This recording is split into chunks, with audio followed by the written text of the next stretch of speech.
Good morning, everyone.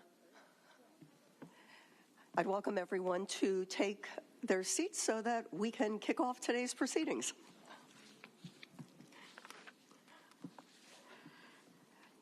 So, a formal welcome to the honorable ministers and guests who are here.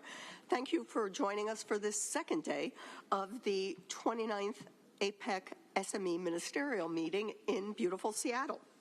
Now, yesterday's joint ministerial meeting with a high-level policy dialogue on women and the economy set an incredibly high bar, both because of the inspiring presentations by women entrepreneurs, but also the useful comments from APEC member economies.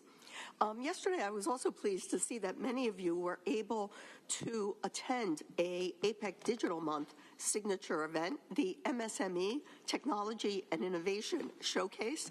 Their participants gained insights from a dynamic range of public and private sector experts on issues and opportunities for MSMEs in fast-growing technology sectors, the ones that are driving global growth. And that brings us to today's session, where we'll be welcoming a few special guest speakers from local Washington State small businesses.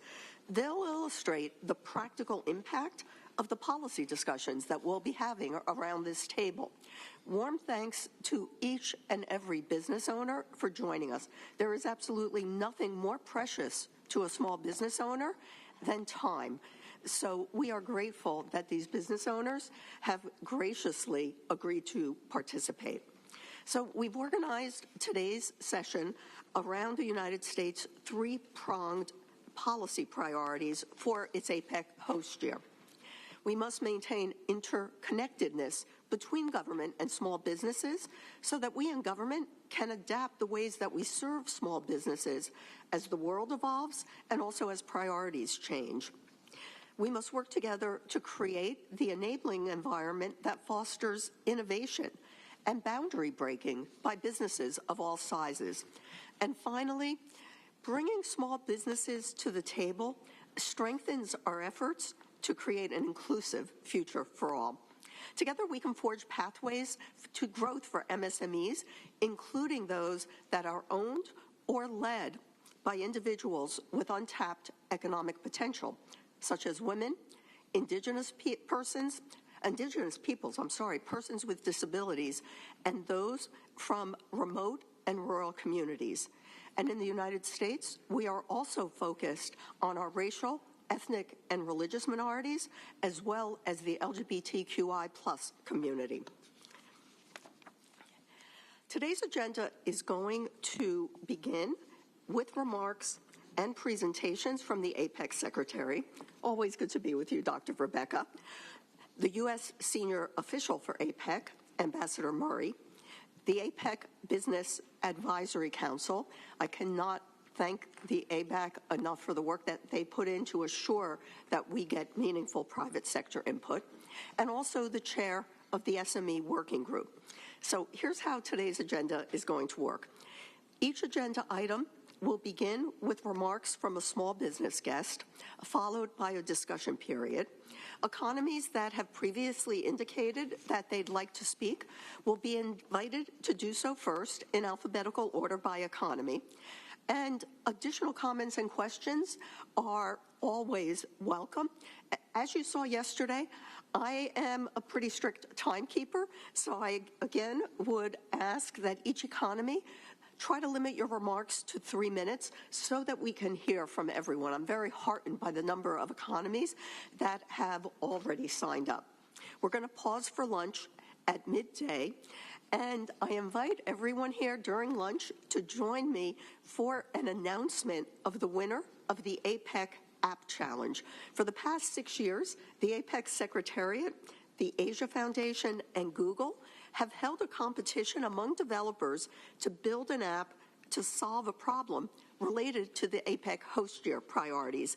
And this year, the APEC App Challenge theme is, how can we help MSMEs and underrepresented communities participate in global digitally enabled trade and the international marketplace. Now, how's that for an easy problem to solve?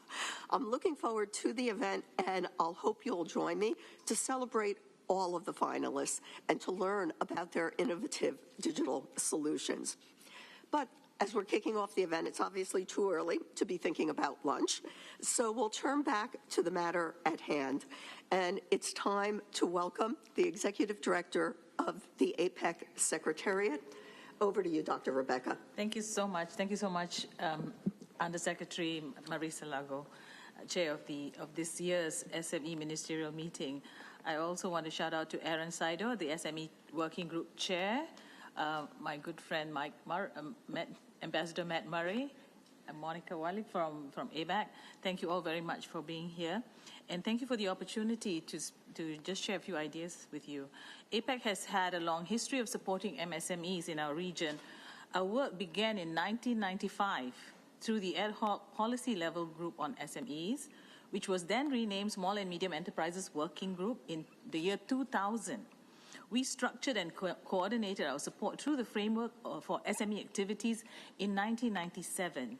The Integrated Plan of Action for SME Development, 1998 to 2002, and 3 iterations of the SME Strategic Plan, the latest of which will see completion in 2024. Both the APEC Policy Support Unit and the APEC Business Advisory Council have undertaken studies to guide policy actions required to help our MSMEs tide over a host of emerging challenges. The APEC Marshall School study reiterated the call for action to enable MSMEs manage what they call the new economy. The study, entitled The New Economy Post-Pandemic Drivers for Growth, calls for pivotal changes in the MSME support agenda. The good news is that the members of the SME Working Group, led by Aaron Shaden at the helm, have been focusing on the areas highlighted in both the PSU and the ABAC Marshall School studies. Key to these are increased cross-border collaboration, public-private sector collaboration, and working on digital trade facilitation and financial inclusion. So we must commend our U.S. host economy for convening the first ever joint session between the SME ministers and the high-level policy dialogue on women and the economy yesterday. This is long overdue, especially when one considers how the two areas intersect. Yes, we are making strides in our support for MSMEs. Our PSU study found that MSMEs that export grow significantly faster than those that don't. Research indicates that MSMEs in developing economies can increase productivity and innovation by selling abroad. Yet, despite these various initiatives, it appears that there is more to be done to facilitate MSMEs' access and integration into global and supply value chains. In this, I'm happy to share that ABAC has developed an MSME capacity building and supply chain resilience toolkit, which is really useful. I would also like to draw attention to the initiative that involves youth, and Undersecretary Marisa referred to it a while ago.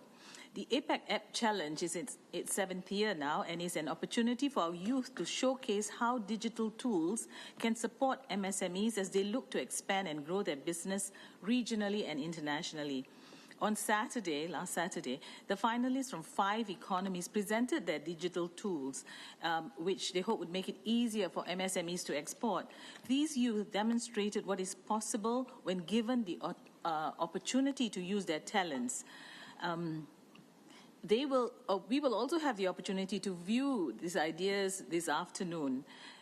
But as they presented their ideas, it struck me that, although we've done so much, it appears that there is so much more for us to do to make it easier, faster, and cheaper to do business and trade.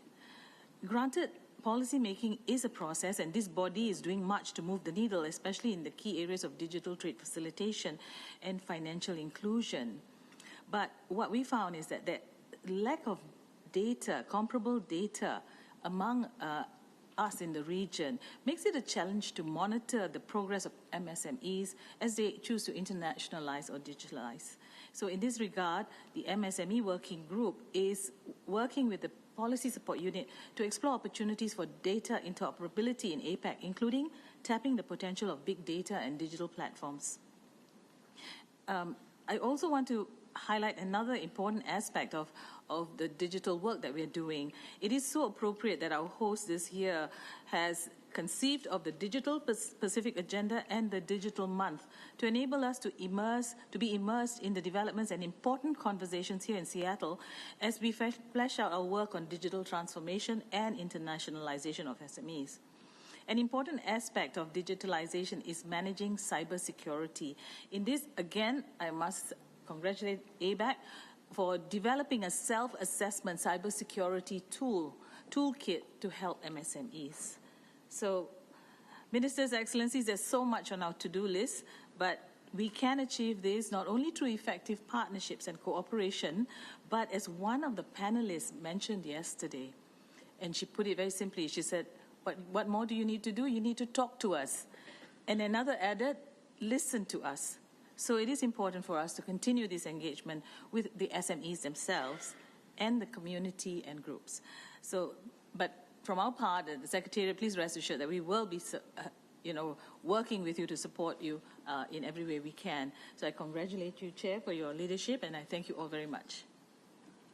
Dr. Rebecca, your comments are always so sage. What I was struck by yesterday and what I hope that will also pervade today is that economies were talking, but as importantly, we were also listening.